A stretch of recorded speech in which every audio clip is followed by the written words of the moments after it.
ఆవిర్భావమై 10 సంవత్సరాలు గడిచిన సందర్భంగా జెండా వందన కార్యక్రమాన్ని చేయడం జరిగింది. ఈ సందర్భంగా న్యాయమూర్తులు, ప్రభుత్వ న్యాయవాదులు అందరూ తెలంగాణ రావడం పట్ల సంతోషం వ్యక్తం చేసి ఈ 10 ఏళ్ల కాలంలో తెలంగాణ ద్వారా మేము అనుభవించినటువంటి ఫలితాలను నెమరు వేసుకోవడం జరిగింది.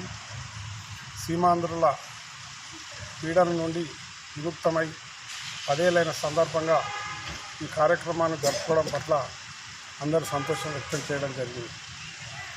తెలంగాణ వచ్చిన నాటి నుండి నేటి వరకు విద్యార్థులు, ఉద్యోగులు తదితర అభివృద్ధి కార్యక్రమాలు చేసుకోవడం జరిగింది. ప్రస్తుతం ఈ యొక్క కాంగ్రెస్ ప్రభుత్వంలో కూడా ఇంకా కొన్ని కార్యక్రమాలు జరిగే అవకాశాలు ఉన్నాయి. కాబట్టి ఈ కార్యక్రమం నిర్వహించుకోవడం పట్ల అందరూ హర్షం వ్యక్తం చేస్తున్నారు.